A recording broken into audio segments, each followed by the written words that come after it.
Hi, this is Lori Edwards and welcome to my internet lesson. I taught this lesson with a third grade class which has had very little experience using web tools in the classroom. I hoped that the lesson would serve as a model lesson for the teacher and give her some ideas for things she could do in the future. We used the third grade social studies standard and we focused on Cesar Chavez since the class was studying his efforts to improve conditions and liberties for migrant farm workers. We also targeted the NET standards for communication and digital citizenship. My first tool was this wiki.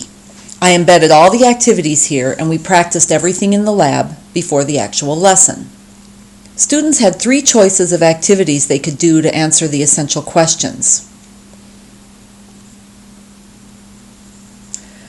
The questions were worded in a way to elicit higher order thinking, such as application to their own lives and synthesis by imagining what they would do if they could meet Chavez or join his cause. The first activity was the discussion board on a wiki page. And you can see that right here. The instructions for the lesson are at the top, and there are some pictures to guide their thinking. And down here in the discussion are the actual questions. How do the efforts of Cesar Chavez affect you today?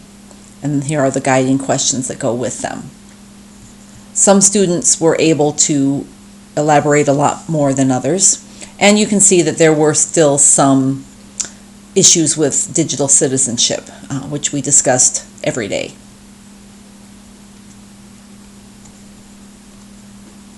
The second tool was a Padlet wall where students could address the topic through a picture. It was not as popular of an option,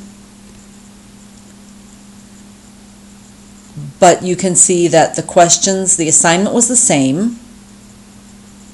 The questions were on the pictures. And just as on the discussion board, some students showed better skills than others, and we had some issues with our digital citizenship.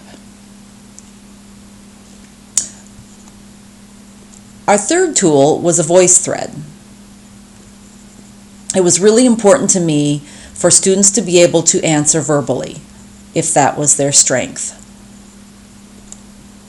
On this we had 4 pictures, same 4 pictures, and they could add their comment to whichever picture they preferred.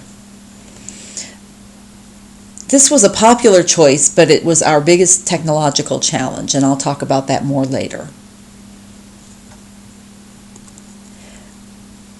And differentiation was handled through these 3 activity choices. Students could write on the discussion board, they could write with a picture on the Padlet wall, or they could respond verbally on the voice thread.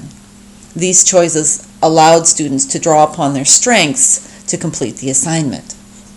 And for extension, students who finished early and adequately were able to join the discussion on another one of the activities. They could go to another discussion board or to the Padlet wall or to the voice thread if they finished and had their work checked out by myself or the teacher.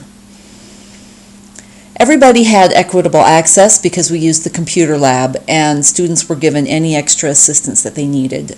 A lot of students actually helped each other.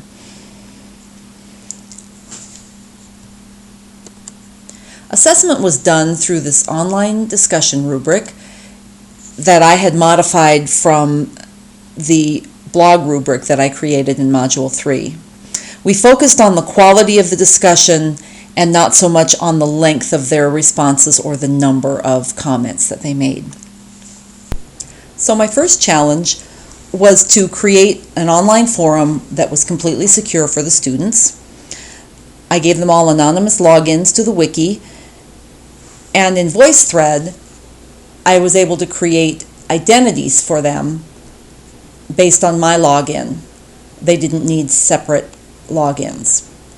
And these matched their logins numbers for the wiki.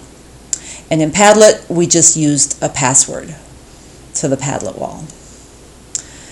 Despite my best efforts, I tested everything in the lab every day on a student login. We still had some problems with VoiceThread. It froze up. We lost some posts. Kids had to do them over again, and because of time constraints, we lost that conversation value. That was probably our biggest frustration. I wish I would have used their first names in their logins, and that way it wouldn't matter if they forgot to tell their name first. That got confusing. And if I did this lesson again, I would focus more on the quality of the discussion and not so much on worrying about learning the tools. If I could continue with this lesson, I would spend more time on the conversations and move into blogging. But overall, I felt like it was a successful lesson. These students at ages 8 and 9 did great on a new type of lesson, and I hope I can continue to work with this group. Thank you.